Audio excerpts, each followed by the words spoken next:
नमस्कार, स्वागत आप सभी का हमारी इस खास पेशकश में। हफ्ते दर हफ्ते हर रविवार हम आपके साथ जुड़ते हैं और आने वाले समय को लेकर के रणनीति बनाते हैं।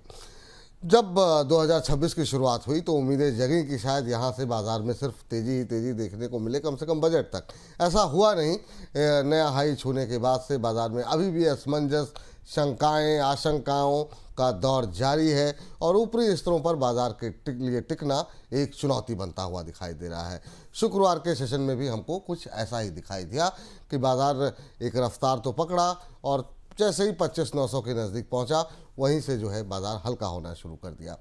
अब चूंकि बजट बिल्कुल नज़दीक है, ऐसे में क्या अब दौड़ेगा बाज़ार?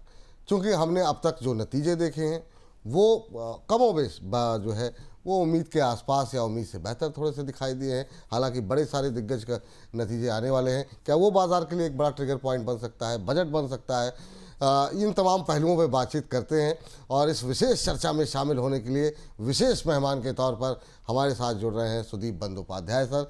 सुदीप सर, बहुत बहुत स्वागत आपका आज की इस चर्चा का हिस्सा बनने के लिए सर। थैंक यू जी, नमस्ते। Thank you sir. और सबसे पहले सर, पिछले साल आपसे बातचीत हुई थी दिसंबर के महीने में, जब हम बिल्कुल ये साल ख़त्म कर रहे थे। बहुत कुछ बदला नहीं सर, अभी भी समस्याएं, चिंताएं वहीं की वहीं खड़ी हैं। पहली टिप्पणी तो जो अंतर्राष्ट्रीय स्तर पे आ रही है, उसको कैसे देखेंगे आप सर, ख़ास तौर से यूएस से ट्रम्प फैक्टर को लेकर के? देखिए विपुल जी, शायद ये डिस्कस उस टाइम में भी हम लोगों ने किया था। मेरे जो मित्र यूएस में कामकाज करते हैं, मार्केट से जुड़े हुए हैं, उन्होंने मुझे एक चीज साफ बताया था पिछले साल जब बात हो रहा था। मैंने भी यही सवाल किया था कि ये अनिश्चयता, वोलेटिलिटी कब तक चलता रहेगा, ये तरह तरह के अनाउंसमेंट्स यूएस से कब तक आते रहेंगे जो कि मार्केट को ग्लोबली वोलेटाइल करेगा। तो उन्होंने एक बात कहा जो हम लोग को अभी लग रहा है कि ये बिल्कुल सही कह रहे हैं कि आप 4 साल के लिए इसका तैयारी कर लो। जब तक ट्रम्प सरकार है, जब तक ट्रम्प साहब प्रेसिडेंट है, तब तक इसके लिए, वोलेटिलिटी के लिए आप तैयार हो जाओ। ऐसा ही चलता रहेगा। तरह तरह के स्टेटमेंट्स, एक्शन इस एडमिनिस्ट्रेशन की तरफ से आएंगे जो कि ग्लोबल मार्केट्स को वोलेटाइल रखेगा। तो आप be prepared for the volatility, यही उन लोगों ने कहा। और देखिए, बात तो वैसे ही चल रहा है। कभी कोई जियोपॉलिटिकल इशू, कभी वेनेजुएला का प्रेसिडेंट को उन्होंने उठा लिया, कभी ईरान में अब बिजनेस करेंगे तो वो 25% एडिशनल टैक्स हो जाएगा, कभी ग्रीनलैंड लेने की बात कर रहे हैं। मतलब कोई स्टेबिलिटी, कोई पॉलिसी का स्टेबिलिटी आप कहें, या कोई मार्केट में या कोई कमर्शियल स्टेबिलिटी की बात करें, बहुत मुश्किल है अचीव करना इस माहौल में। तो मुझे तो लगता है हम लोगों को volatility is the new normal, ये समझ के चलना पड़ेगा। ठीक सर। एक चीज़ जरा सर, जो मतलब काफ़ी ज़्यादा परेशान भी कर रही है, बहुत लोगों को काफ़ी कमाई भी हुई, वो है कमोडिटी के अंदर तेज़ी सर। हम देख रहे हैं कॉपर में काफ़ी जिस तरह की रैली रही, गोल्ड सिल्वर तो लगातार मतलब कहाँ तक जाएंगे कुछ समझ में नहीं आ रहा है। लेकिन इसका ये बाज़ार के लिए, शेयर बाज़ार के लिए कितनी बड़ी चुनौती आगे आने वाले समय के लिए होने वाली है, क्योंकि जीएसटी कट वगैरह के बाद हमने देखा कि ऑटो कंपनियों के और सबके नंबर्स अच्छे रहे। लेकिन अगर ये इसी तरीके से रहेंगी तो फिर तो गाड़ियों को, ऑटो कंपनीज़ को फिर से जो है कीमतें बढ़ानी पड़ेंगी। और ये ज़्यादातर हम इंपोर्ट करते हैं, तो ये क्या एक बड़ी नई चुनौती भारत के लिए तैयार हो रही है?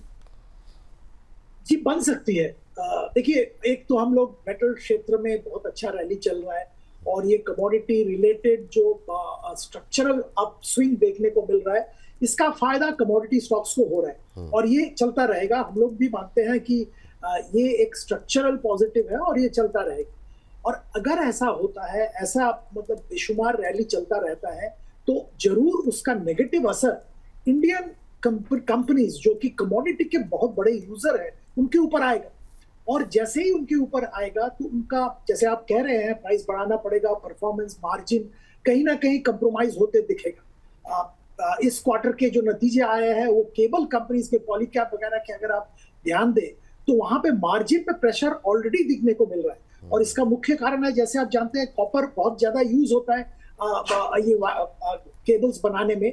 और जैसे ही ये कॉपर के प्राइसेस इतना बढ़ रहा है तो मेरे ख्याल से वो वोलेटिलिटी इनको स्टेबिलिटी नहीं दे रहा है और मार्जिन में प्रेशर जरूर देखने को मिल रहा है। देखिए, अगर ऐसा चलता रहे तो आप जैसे जिक्र कर रहे हैं, ऑटोमोबाइल्स, कंज्यूमर ड्यूरेबल और भी बहुत सारे क्षेत्र में प्राइसेस बढ़ेंगे। आप कॉपर के जिक्र कर रहे थे, सिल्वर की जिक्र कर रहे थे, एल्यूमिनियम का बात कर सकते हैं, साथ में अभी टिन का भी जिक्र कीजिए, क्योंकि टिन में भी बहुत बड़ा रैली देखने को मिल रहा है, जो कि शायद पिछला 20-30 साल से देखने को नहीं मिला था। और एक चीज ध्यान में रखना पड़ेगा, टिन का भी बहुत जबरदस्त यूज है आजकल के जो आर्टिफिशियल इंटेलिजेंस, सेमीकंडक्टर वगैरह इंडस्ट्री में जबरदस्त यूज है। तो ये इसको सतर्क रहना पड़ेगा और उस पर जरूर ध्यान रखना पड़ेगा। बिल्कुल सर। तो ये एक नई चुनौती जो है वो बाज़ार के लिए आती हुई दिखाई दे रही है आने वाले दिनों के लिए। सर अब ज़रा बाहर से थोड़ा सा घरेलू बाज़ार की तरफ आते हैं। घरेलू बाज़ार के लिए दो बड़े इवेंट हैं। एक तो जो चल रहा है Q3 रिजल्ट, सबकी निगाहें लगी हुई हैं। इस बार एक्सपेक्टेशन ज़्यादा है क्योंकि Q2 के बाद ये उम्मीद जगी थी कि शायद अब जो है नतीजे जो है वो बेहतर रह सकते हैं। हालांकि अभी तक के नतीजों को देख करके कोई टिप्पणी करना चाहेंगे आप? खासतौर से जो बड़ी दिग्गज कंपनियां जो नतीजे सामने आए हैं उसमें हम देख रहे हैं आईटी कंपनियों के जो नतीजे रहे वो इनलाइन के आसपास रहे, टीसीएस के ख़राब रहे, इन्फोसिस के इनलाइन रहे। बहुत सारे ब्रोकरेज हाउसेस 1900 रुपये तक के टारगेट जो है वो निकल के आ रहे हैं। बाकी एक फ्राइडे के सेशन में ज़बरदस्त एक रैली भी देखने को मिली आईटी कंपनियों में। व्यू क्या है सर आईटी को लेकर के, और ओवरऑल Q3 को लेकर के आपका व्यू क्या है? देखिए Q3 मुझे लगता है परफॉर्मेंस जो मार्केट के एक्सपेक्टेशन है उसके आसपास ही आएगा। मार्केट को शायद एक्सपेक्टेशन को बीट नहीं करेगा, पर मार्केट एक्सपेक्टेशन के आसपास आएगा, और ये आना बहुत जरूरी है क्योंकि हम लोगों ने बहुत सारे एक्सक्यूज कहे या रीजन कहे देखा है Q1 के परफॉर्मेंस खराब होने का, Q2 का सबड्यूड परफॉर्मेंस रहने का, पर अब कोई रीजन नहीं रहा, अब कोई वजह नहीं रहा परफॉर्मेंस ठीक नहीं होने का। जीएसटी कट हो गया, इनकम टैक्स का छूट सबको मिल गया है, फेस्टिव सीजन आ गया है, थर्ड फोर्थ क्वार्टर में कंजम्पशन डिमांड बढ़ता है, वो भी सीजन भी आ गया है, मॉनसून भी इस साल ठीक ठाक था। तो जब सारे जो इंग्रेडिएंट्स है वो मौजूद है, तो इस माहौल में Q3 और Q4 के नतीजे ठीक ठाक आने चाहिए। हाँ, ये जो कमोडिटी की रैली जिसकी हम बात कर रहे थे, इसका नेगेटिव असर अगर ऐसा चलता रहे तो शायद Q4 में देखने को मिलेगा, पर Q3 बाय एंड लार्ज ठीक ठाक रहना चाहिए। स्पेसिफिकली आईटी कंपनीज की अगर बात करें जिनके नतीजे बहुत सारे आ चुके हैं, दिग्गज कंपनीज के नतीजे आ चुके हैं, वहां पे मैं तो ये कहूंगा पॉजिटिव सरप्राइज ही था, क्योंकि जिस हिसाब से एक्सपेक्टेशन सबड्यूड था उसके कंपैरिजन में नतीजे ठीक ठाक आए, बेटर आए, मैं ये कहूंगा। देखिए HCL की जैसे अगर बात करें स्पेसिफिकली, उन्होंने इस क्वार्टर में पिछले क्वार्टर में वेज हाइक लिया, तो उसके कारण प्रॉफिटेबिलिटी सबड्यूड था, पर परफॉर्मेंस ओवरऑल देखें तो अच्छा था, जो फोरकास्ट था वो भी अच्छा। टीसीएस के बारे में बात करें तो एक स्ट्रक्चरल मूव उन्होंने लिया है, बड़ा आर्टिफिशियल इंटेलिजेंस में मूव कर रहे हैं और AI related revenue separately disclose कर रहे हैं। हाँ, नतीजा जो एक्सपेक्टेशन था शायद उससे थोड़ा खराब था, पर ओवरऑल मुझे वहां भी खराब नहीं लगता। इन्फोसिस ऑफ कोर्स, और देखिए सबसे बड़ी बात है इन्फोसिस वगैरह की कि ये जो मल्टीपल पे काम कर रहे हैं वो अट्रैक्टिव होते जा रहे हैं। 21-22 के मल्टीपल, FY27 आप ये मल्टीपल पे काम कर रहे हैं, तो वहां पे अब अगर आप डिविडेंड यील्ड की बात करें, अगर आप बाकी सारा जो बेनिफिट्स वो अगर देखें, शायद बायबैक भी आता रहता है, ये सब अगर ध्यान में रखें तो अट्रैक्टिव बन रहा है जो स्टेडी स्टेबल इन्वेस्टर है उनके लिए। पर ओवरऑल अगर आईटी क्षेत्र की फोरकास्ट की बात करें तो मैं अभी भी सतर्क हूँ। बहुत सारा वोलेटिलिटी, जैसे हम पहले भी बात कर रहे थे, ग्लोबल मार्केट्स में है, और इसके कारण ग्लोबल कॉर्पोरेशन जो कि इनके प्रिंसिपल क्लाइंट्स है, वहां पे थोड़ा अनिश्चयता बना हुआ है। ऑर्डर्स खुल के नहीं मिल रहे हैं इनको अभी भी, और जो ऑर्डर का साइज भी थोड़ा कम छोटा हो रहा है, कुछ प्रोजेक्ट्स पोस्टपोन किए जा रहे हैं, मार्जिन पे भी दबाव है, तो प्रेशर तो जरूर बना हुआ है और अभी भी साफ कुछ दिख नहीं रहा है। तो मैं तो सतर्क ही रहूंगा, पर Q3 का परफॉर्मेंस एक्सपेक्टेशन से थोड़े बेहतर ही है। Q3 की परफॉर्मेंस उम्मीदों से अभी तक बेहतर दिखाई दे रहे हैं। अब आने वाले समय में जैसे जैसे नतीजे आएंगे सर से आगे भी विश्लेषण हम करते रहेंगे। अब आ जाते हैं सर बजट को लेकर के। बजट को लेकर के बहुत ज़्यादा उम्मीदें तो हैं नहीं, लेकिन फिर भी एक मतलब साल भर का लेखा जोखा है और सबकी निगाहें लगी हुई हैं। काफ़ी कुछ कर दिया गया है, इसलिए ज़्यादा उम्मीदें नहीं हैं। आप इस बजट 2026 को किस नज़रिए से देख रहे हैं, उसके बाद से एक सेक्टर पे थोड़ी सी बात करते हैं। देखिए, बजट में आप ठीक कह रहे हैं, जीएसटी रैशनलाइजेशन हो गया है, पिछले साल इनकम टैक्स में आम जनता को छूट दिया गया है, पे कमीशन का जो रिकमेंडेशन वो आ गया है, वो एक्चुअल इंप्लीमेंट कब होगा वो बजट की मैटर नहीं है, वो सेपरेटली आएगा। पर यहाँ पे एक मुद्दा मैं ठोस मुद्दा का जिक्र मैं करना चाहता हूँ जो मुझे लगता है बहुत ही इंपॉर्टेंट है। आज इंडियन मार्केट में सबसे बड़ा प्रॉब्लम क्या है? हर रोज आप बात करें, पिछले 1 साल से बात करें तो FIIs दबा के बेच रहे, और आज भी अब देखिए कितना जबरदस्त FIIs ने बिकवाली की है, और उसके चलते मार्केट में करेंसी का भी जबरदस्त डेप्रिसिएशन देखने को मिल रहा है। One of the reason, may be currency depreciation के और भी रीजन है, पर एक रीजन तो ये जरूर है कि FIIs पैसा निकाल रहे हैं, FDI आना कम हो गया है। तो इसका एक छोटा सा कारण तो ये जरूर है कि ये कैपिटल गेन्स टैक्स, जो long term capital gains tax वापस इंट्रोड्यूस किया गया था 2 साल पहले, उसका कुछ ना कुछ नेगेटिव असर तो इस पे जरूर देखने को मिल रहा है। और देखिए, एक FII जो इंडिया में निवेश कर रहा है, बाकी सब चीज के अलावा भी अगर उसको कैपिटल गेन्स टैक्स भरना पड़ रहा है तो वो वहां पे उनका रिटर्न और भी कम हो रहा है। ऐसे ही रिटर्न खराब है, उसके ऊपर कैपिटल गेन्स टैक्स देना पड़ रहा है, तो उनका बाकी देशों के कंपैरिजन में, बाकी जो इन्वेस्टमेंट जहां कर रहे हैं उसके कंपैरिजन में इंडिया का रिटर्न बहुत कम हो रहा है।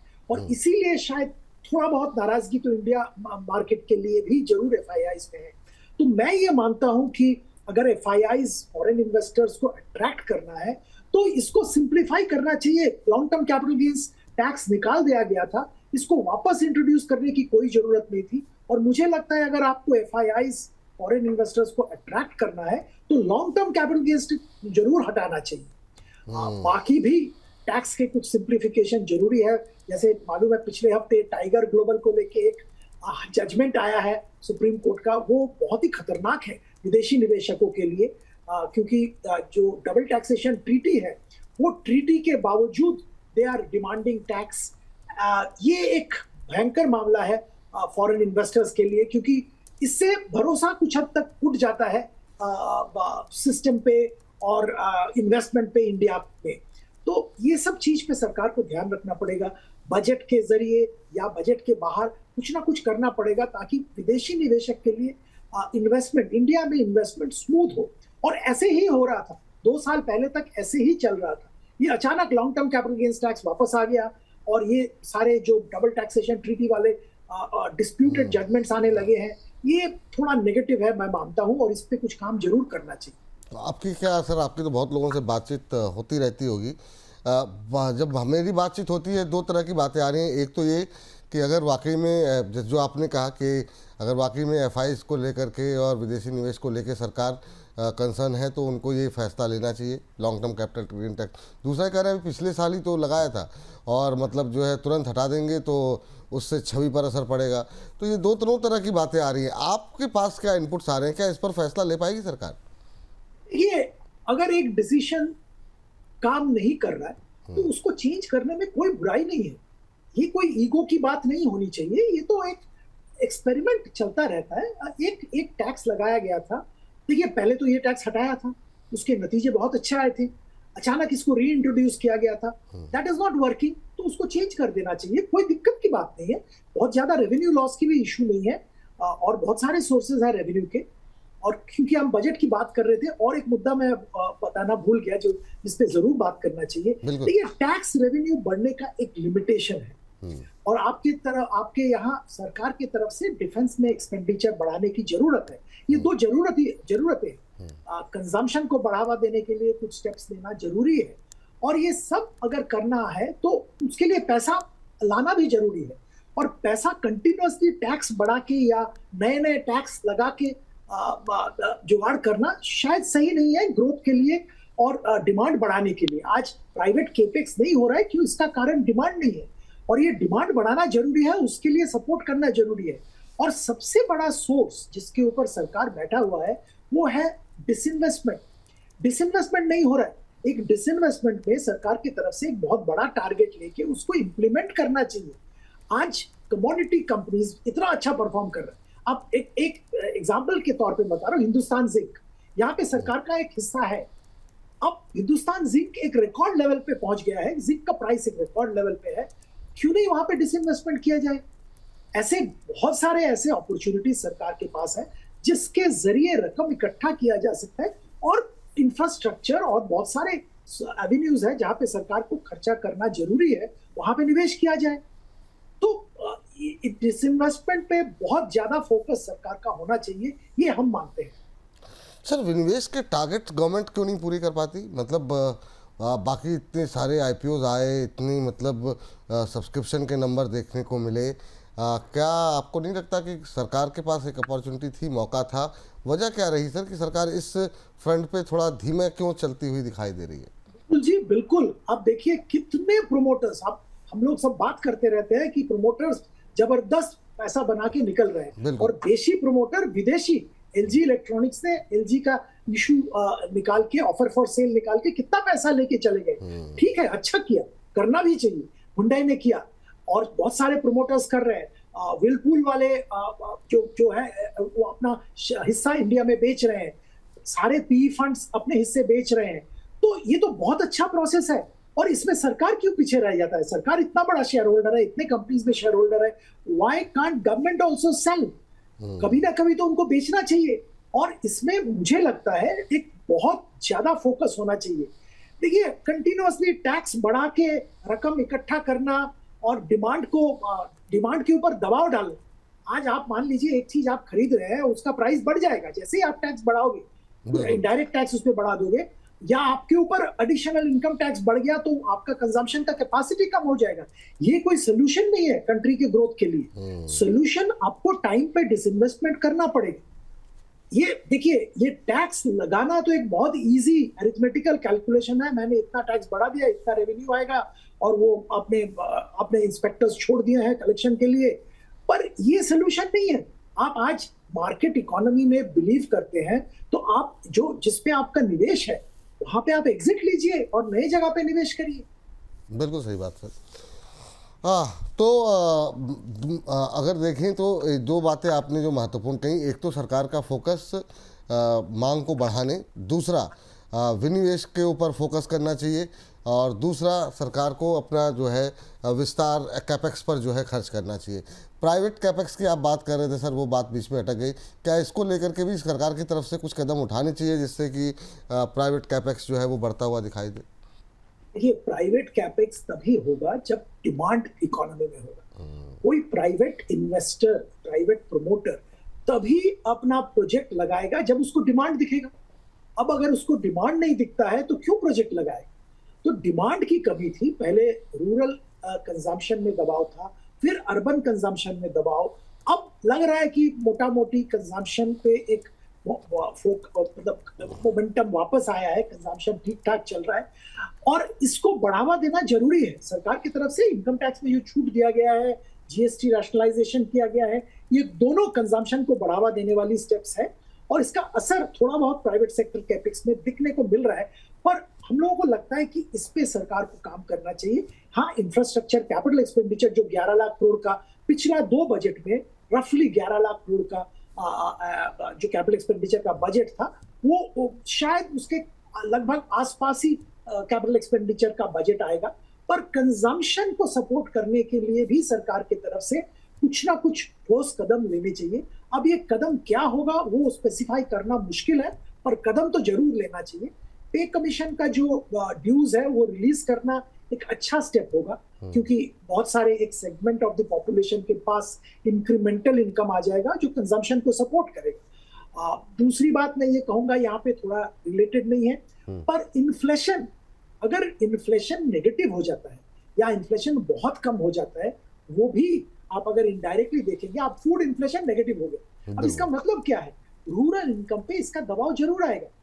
ये फूड इन्फ्लेशन नेगेटिव होना मतलब जो फार्म प्रोडक्ट्स है उसके प्राइसेस कम हो रहे हैं, और अगर फार्म प्रोडक्ट के प्राइसेस कम हो रहे हैं तो रूरल इनकम कम होगा, तो कंजम्पशन डिमांड कम होगा। तो इकोनॉमी एक बैलेंसिंग एक्ट है, तो यहाँ पे बैलेंस, संतुलन बरकरार रखना बहुत जरूरी होता है।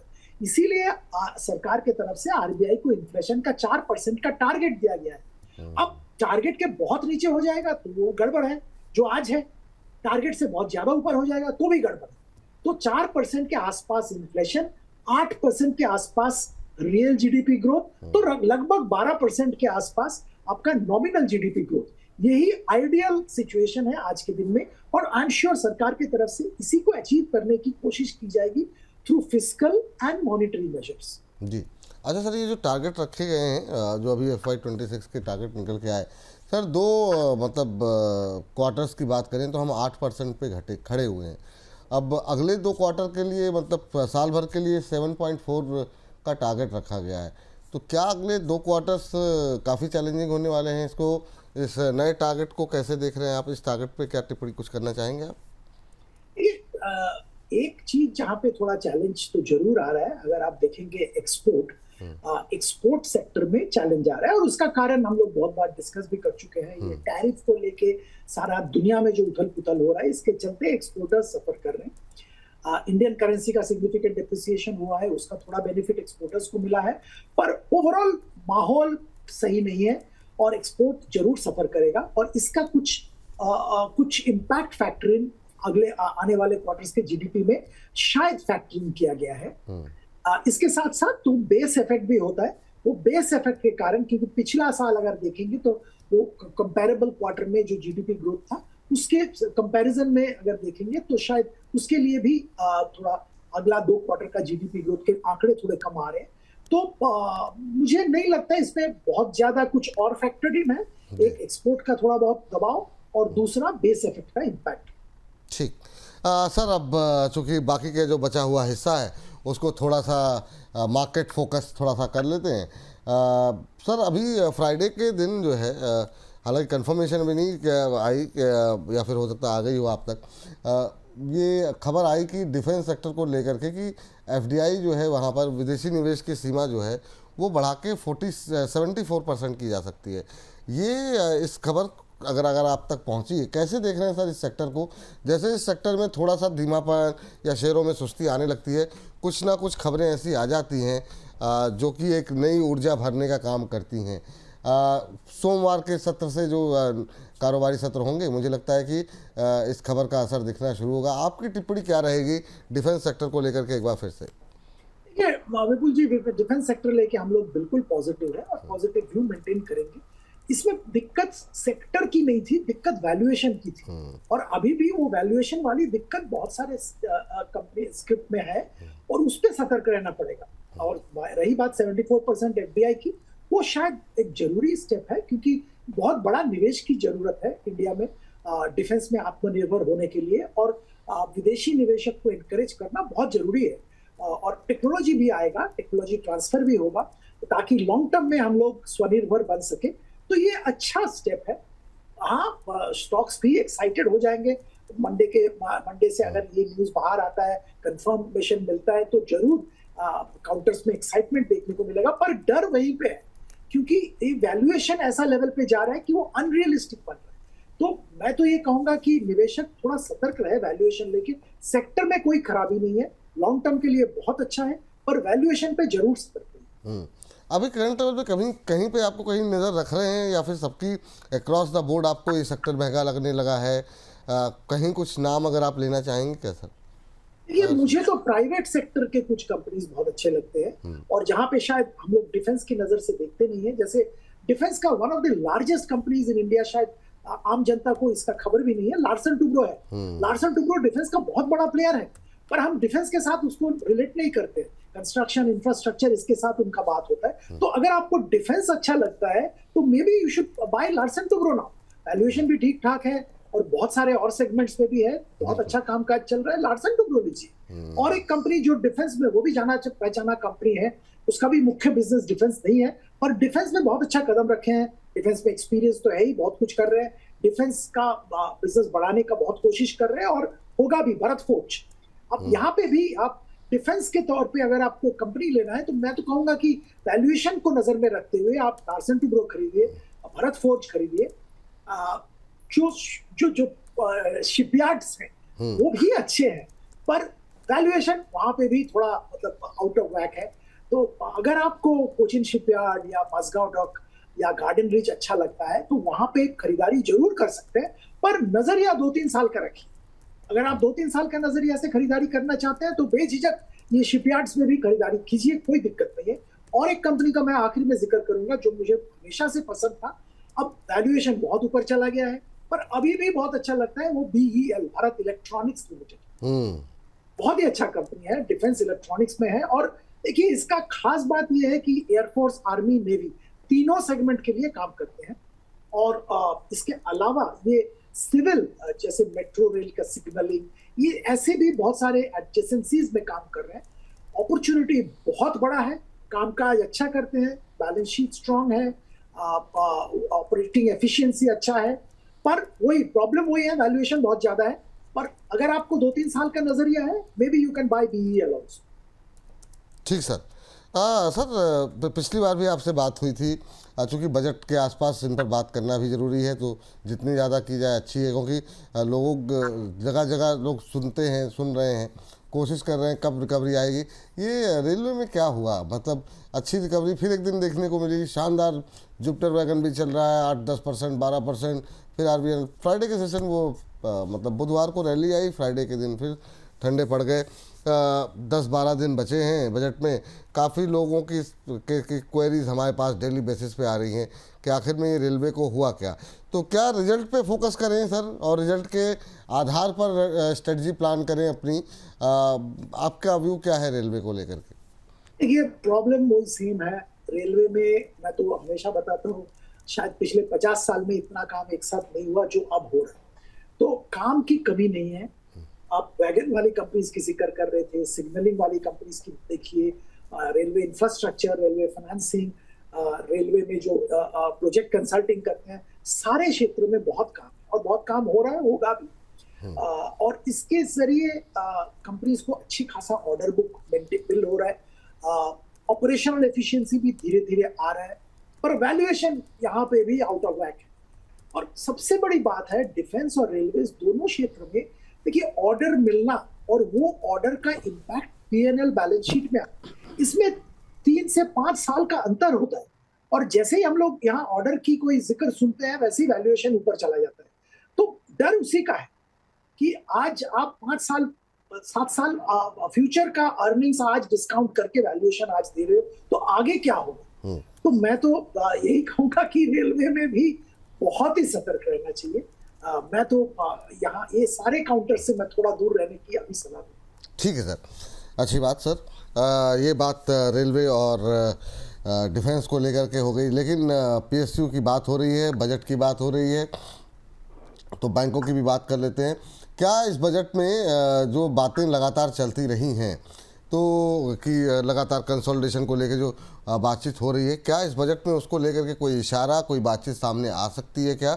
अभी कुछ एक मिड कैप PSU बैंक्स के जो रिजल्ट्स हमने देखे हैं, या फिर बाकी कंपनियों के भी, फेडरल बैंक के भी जो रिजल्ट्स आए हैं, ठीक रहे हैं रिजल्ट सर।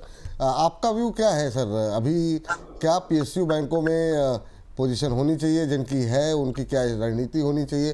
कईयों में काफ़ी अच्छी रैली आ चुकी है, कैनरा बैंक जैसे शुरू में, SBI में एक अच्छी रैली आ चुकी है। यहाँ से, हालांकि वो चले भी नहीं थे, यहाँ से क्या आप साइड देख रहे हैं आप, और यहाँ से क्या उम्मीदें पाल रखी हैं आपने? जी बिल्कुल होना चाहिए। मुझे जितना तक याद है, पिछले टाइम आपके शो में जब आया था तब भी मैंने रिकमेंड किया था PSU बैंक्स, अभी भी मैं रिकमेंड करूंगा। देखिए कंसोलिडेशन एक अलग एक्सरसाइज है, मैं तो उस पर ध्यान भी नहीं दे रहा। हाँ, अगर हो जाता है ठीक ठाक तो बहुत अच्छी बात है, होना भी चाहिए, पर उसको भूल जाइए। आज आप वैल्यूएशन के लिहाज से देखिए, आप स्टेट बैंक रफली 1.1 टाइम बुक पे काम हो रहा है, और एक बजाज फाइनेंस, अब बजाज फाइनेंस अच्छा कंपनी है, कोई प्रॉब्लम नहीं है, 6-7 टाइम बुक पे काम होता है।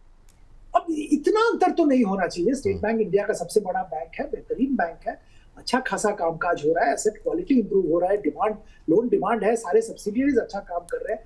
तो वैल्यूएशन वो 6-7 टाइम बुक पे काम होगा और ये 1 टाइम बुक पे काम होगा, ये तो नहीं हो सकता है ना। तो वैल्यूएशन पिकअप तो होना ही था, और वो हो रहा है, थोड़ा बहुत हो रहा है, आगे भी और भी होगा, ये बिल्कुल होने का है। तो इस पे आप निवेशक को मैं यही सलाह दूंगा कि स्टेट बैंक खरीदिए। स्टेट बैंक नहीं खरीदना चाहते हैं तो आप जो छोटे मझोले PSU बैंक्स हैं, जैसे मैंने पहले भी जिक्र किया था, central bank, bank of Maharashtra और भी सारे जो PSU बैंक्स हैं, वहां पे खरीदारी कीजिए। वैल्यूएशन बहुत ही अच्छा है और वैल्यूएशन पिकअप होना ही है। It's a matter of time. अब कल होगा, 1 सप्ताह बाद होगा, 2 महीना बाद होगा, ये मुझे मालूम नहीं है, पर वैल्यूएशन पिकअप होना ही है। बिल्कुल तो ये अच्छा सर, आपने अभी जैसे बजाज फाइनेंस का जिक्र किया, अगर हम एनबीएफसी की तरफ जाते हैं तो मतलब और कहाँ पे आपको मौके दिखाई दे रहे हैं, और जो ये जो रेट कट वगैरह हुए हैं ये कितना बेनिफिशियल रहेगा, और आगे चल करके अगर रेट कट होता है तो भी क्या एनबीएफसी स्पेस में कोई अपॉर्चुनिटी है क्या? कि एनबीएफसी रेट कट जब होता है सबसे बड़ा बेनिफिट इमीडिएटली एनबीएफसी को होता है, और ऐसे ही हो रहा है, देखने को मिल रहा है। एनबीएफसी क्षेत्र में मेरा व्यू पहले भी मैं जिक्र कर चुका हूँ, गोल्ड लोन कंपनी पे ध्यान दीजिए, अभी भी अपॉर्चुनिटी है, बहुत अच्छा कामकाज हो रहा है, और मुझे बताने की कोई जरूरत नहीं है, सबको मालूम है गोल्ड का प्राइस कहाँ गया है, सिक्योर्ड लेंडिंग की तरफ सबका झुकाव आया है, और ये सब मिला के अगर आप देखेंगे तो मन्नापुरम थोड़ा बहुत बीच में प्राइस गिरावट आया था, बट बहुत अच्छा अपॉर्चुनिटी है। बेन के साथ डील होने में टाइम भी लगता है तो कोई फर्क नहीं पड़ता, कंपनी का परफॉर्मेंस अच्छा हो रहा है, होगा भी। मुथूट को देखिए, अच्छा परफॉर्मेंस हो रहा है, तो गोल्ड लोन वाले एनबीएफसी में जरूर ध्यान देना चाहिए। ठीक, ये बात हो गई मन्नापुरम फाइनेंस मुथूट को लेकर के। लेकिन सर एक चीज़ जो हमने रैली देखी है सबसे शानदार वो रही कैपिटल मार्केट की। अभी ये जो कमोडिटी का आप जिक्र कर रहे थे, आप एमसीएक्स देखिए कहाँ से कहाँ पहुँच गया। बाकी भी अगर हम देखें आज मतलब आज नहीं, मतलब शुक्रवार के सेशन में थर्सडे को भी बहुत सारी जो रिपोर्ट्स आई हैं ग्रो को लेकर के, जो कि भी हाल की लिस्टिंग है। 195 लोगों को पहले महंगा लगा था, अब 195 200 तक के टारगेट निकल के आ रहे हैं कई सारी ब्रोकरेज हाउसेस की तरफ से। तो ये थीम अभी क्या लंबी चलेगी, या फिर यहाँ पर भी वैल्यूएशन को लेकर के आप कुछ चिंतित हैं? आपकी टिप्पणी क्या रहेगी, क्योंकि इसमें भी इसमें बहुत सारे ब्रोकरेज हाउसेस की कंपनियाँ भी हैं, इसमें इंडेक्सेस भी हैं, एनएससी का आईपीओ भी आने वाला है, तो बहुत कुछ एक्शन चल रहा है सर यहाँ। बिल्कुल आप ठीक कह रहे हैं, बहुत एक्शन चल रहा है। और देखिए इसमें फाइनेंशियलाइजेशन ऑफ सेविंग इंडिया में जबरदस्त हो रहा है। सारे बैंकों के नतीजे अगर आप देखेंगे तो सबसे बड़ा डिस्कस है क्रेडिट डिपॉजिट रेशियो में गड़बड़ हो रहा है, डिपॉजिट नहीं मिल रहा है, और मिलेगा भी कैसे? लोग बैंकों में पैसे रखने के बजाय लोग अदर फाइनेंशियल इंस्ट्रूमेंट में पैसा रख रहे हैं, और ये कौन कर रहा है? ये कैपिटल मार्केट वाले कंपनीज ये काम कर रहे हैं। अगर म्यूचुअल फंड मोबिलाइजेशन हो, इंश्योरेंस में इन्वेस्टमेंट हो, या शेयर मार्केट में निवेश हो, या और किसी बॉन्ड या बाकी कुछ ही इंस्ट्रूमेंट में, वो रूट कौन कर रहा है, वो फैसिलिटेट कौन कर रहा है? ये सारे कैपिटल मार्केट वाले कंपनीज कर रहे हैं। तो इसीलिए ट्रैक्शन यहाँ पे है, और बैंक का क्रेडिट डिपॉजिट रेशियो लेके सबको प्रॉब्लम है। यही मामला समझना पड़ेगा हम लोग को। और आपने स्पेसिफिकली ग्रो वगैरह की बात की, तो देखिए इंडिया का सबसे बड़ा लार्जेस्ट कस्टमर बेस ग्रो के पास है आज के दिन में, ब्रोकिंग कंपनीज में, और इनका जो एडजेसेंसीज है, margin funding, loan against share, ये सारे नो ब्रेनर है। ये बिजनेस ये चालू किए हैं, कर रहे हैं, और उसमें कदम ले रहे हैं। वेल्थ मैनेजमेंट बहुत जबरदस्त ट्रैक्शन मिलेगा, बहुत बड़ा अपॉर्चुनिटी इन लोगों के सामने है, जो कि I am sure they will capitalise going forward. तो आज का वैल्यूएशन तो सिर्फ कैप्चर कर रहा था पुराना जो बिजनेस है, एग्जिस्टिंग ब्रोकिंग बिजनेस उसका, और उसकी वोलेटिलिटी को। बाकी बिजनेसेस जिसके ऊपर बैठे हुए हैं, जिसको यूटिलाइज नहीं किया, वो तो कैप्चर ही नहीं हो रहा, और मार्केट हमेशा फ्यूचर देखता है। तो इसीलिए तो इसको आपको थोड़ा फ्यूचर की सोचना पड़ेगा, और मुझे नहीं लगता है कि वैल्यूएशन अनरियलिस्टिक है। ये आपका डिफेंस या रेलवे जैसा नहीं है, यहाँ पे आप जरूर खरीदारी कर सकते हैं, यहाँ पे अपसाइड अभी भी सिग्निफिकेंट है। हाँ, बात ये है कि मैं 1 हफ्ता 2 हफ्ते की बात नहीं कर रहा हूँ, 1-2 साल का नजरिया लीजिए, खरीदारी कीजिए। ये बात हो गई कैपिटल मार्केट को लेके सर। क्योंकि समय की थोड़ी सी आपके साथ व्यस्तता रहती है। ये बताइए सर कि अब अगर हम बिल्कुल आखिरी के 2-3 सवालों पर जाएं, वो कौन से अभी बजट को ध्यान में रखते हुए, मैं 1 हफ्ते की बात नहीं कर रहा हूँ, कि मतलब ये ध्यान में रखते हुए कि इसमें कुछ ऐलान हो सकते हैं, अगर 2-4-6 महीने का या 1 साल का नज़रिया भी लेना हो, तो मतलब कौन से सेक्टर, कौन से शेयर ऐसे होंगे जहाँ आपकी अभी भी निगाहें लगी हुई हैं बजट को ध्यान में लेते हुए? बजट को ध्यान में रखते हुए एक सेक्टर मुझे अच्छा लग रहा है, और ये थोड़ा अग्रेसिव कॉल है, फर्टिलाइजर।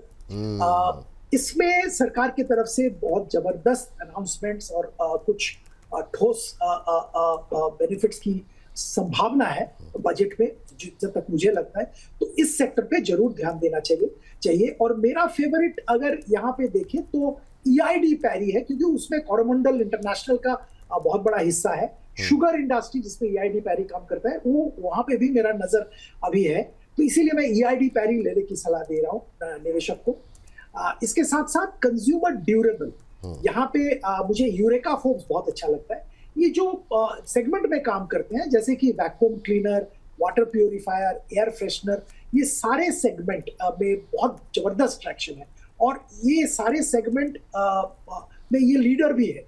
और मैनेजमेंट चेंज के बाद एक मोमेंटम वापस आया, ऑपरेशनल एफिशिएंसी इंप्रूव हुआ है और कंज्यूमर ड्यूरेबल वैसे भी जो बजट में जो मतलब लास्ट बजट में इनकम टैक्स में रिलीफ मिला था, जीएसटी रैशनलाइजेशन, सब चीज का बेनिफिट कंज्यूमर ड्यूरेबल क्षेत्र को मिल रहा है। तो यहाँ पे भी ध्यान रखिए। शुगर स्टॉक्स पे ध्यान रखें, फर्टिलाइजर शेयरों पे ध्यान रखें, कंज्यूमर ड्यूरेबल पे ध्यान रखें, आईडी पैरिस, यूरेका फोर्ब्स जैसे शेयर जो है वो बेहतर कर सकते हैं। और जो हमारी थीम है वो ये है कि बजट 2026 का अब दौड़ेगा बाजार। तो आपकी एक्सपेक्टेशन क्या है, आप कैसे देख रहे हैं और आपकी उम्मीदें हैं क्या ये कि अब दौड़ेगा बाजार सर? जी बिल्कुल, मुझे लगता है बाजार दौड़ेगा। सिर्फ एक अनिश्चयता है ग्लोबल मार्केट को लेके और ट्रम्प साहब को लेके।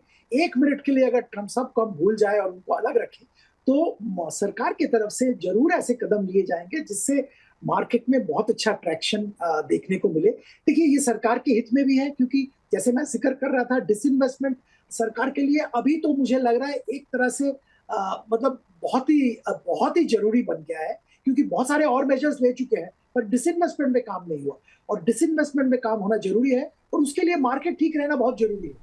और मार्केट ठीक रहना वैसे भी इकोनॉमी के लिए सही है, फंड रेजिंग के लिए सही है, इकोनॉमी में कंपनीज के लिए। तो मार्केट पे सरकार का फोकस रहेगा, रहना चाहिए भी। और बजट में भी जो कदम लिए जाएंगे वो मार्केट के फेवर में ही होंगे। तो मुझे तो बिल्कुल भरोसा है कि मार्केट दौड़ेगा बजट के बाद। बजट के बाद दौड़ेगा। चलिए, आज हम आप लोगों को अपना बैकग्राउंड नहीं दिखा पाए, अब देख लीजिए। बजट 2026 अब दौड़ेगा बाजार। इस सवाल पे सर का मानना ये है कि अभी तो नहीं, लेकिन हाँ, बजट के बाद दौड़ने की उम्मीद की जा सकती है। तो नजर निगाहें सर हमारी रहेंगी बजट पर। Thank you sir, Sudeep sir, आज की चर्चा का हिस्सा बनने के लिए। और बजट के दिन, बजट के बाद, बजट का एनालिसिस के लिए आपसे अभी से निवेदन है कि आप, मुझे पता है बहुत व्यस्त रहते हैं, अपनी व्यस्तता से थोड़ा सा समय निकाल करके थोड़ा बजट को समझने में हमारी मदद कीजिएगा। बहुत बहुत थैंक यू सर, बहुत बहुत शुक्रिया जी। आपसे बात करके अच्छा लगता है, जरूर अब मिलेंगे। थैंक यू सर, बहुत बहुत धन्यवाद। तो आज की इस चर्चा को यहाँ समाप्त करते हैं। बाजार पे निगाहें हमारी लगी रहेंगी और बाकी अब सोमवार से देखते हैं डेली बेसिस पे कहाँ पे क्या खरीदना है, क्या बेचना है। और कल का शनि, यानी कि शनिवार का, अगर आपने दोपहर 2 बजे का हमारा प्रोग्राम अभी तक नहीं देखा है, छोटे शेयर ऊंची छलांग, तो जाइए, संडे का दिन है, देखिए और अपनी टिप्पणियाँ हमें देते रहिए। बाकी सोमवार से शुक्रवार सुबह 10 बजे, दोपहर 1 बजे आपके प्रश्नों के उत्तर देने के लिए हम तत्पर रहते हैं।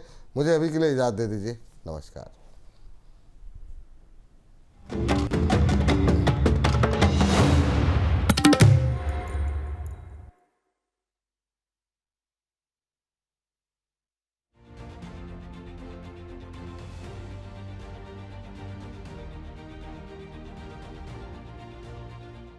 क्या आप सच में स्टॉक मार्केट सीरियसली सीखना चाहते हैं, या फिर बस YouTube वीडियोस और टिप्स के भरोसे चल रहे हैं? ज्यादातर लोग मार्केट में इसलिए फेल नहीं होते क्योंकि मार्केट मुश्किल है। फेल इसलिए होते हैं क्योंकि उनकी लर्निंग रैंडम होती है। कभी एक वीडियो, कभी कोई टिप, कभी टेलीग्राम का मैसेज। ना कोई सिस्टम है, ना स्ट्रक्चर, ना क्लैरिटी। इसी बड़ी प्रॉब्लम को सॉल्व करने के लिए बोनस नॉलेज सेंटर लेकर आया है 12 मंथ मार्केट मास्टरी लर्निंग पास, जो बना हुआ है सीरियस लर्नर्स के लिए, पूरे साल के क्लियर रोड मैप के साथ। इसी एक पास में आपको मिलेगा पूरे साल 50+ लाइव वेबिनार्स का एक्सेस, सभी सेशंस की लाइफ टाइम रिकॉर्डिंग्स, एक्सपर्ट्स के साथ प्रायोरिटी लाइव Q&A, हर सेशन का डिजिटल सर्टिफिकेट और अंत में hard bound certificate plus completion badge भी और एक VIP व्हाट्सएप कम्युनिटी का एक्सेस। प्राइम मेंबर्स के लिए एक्स्ट्रा बेनिफिट्स भी हैं, प्रीमियम कोर्सेज पर स्पेशल डिस्काउंट,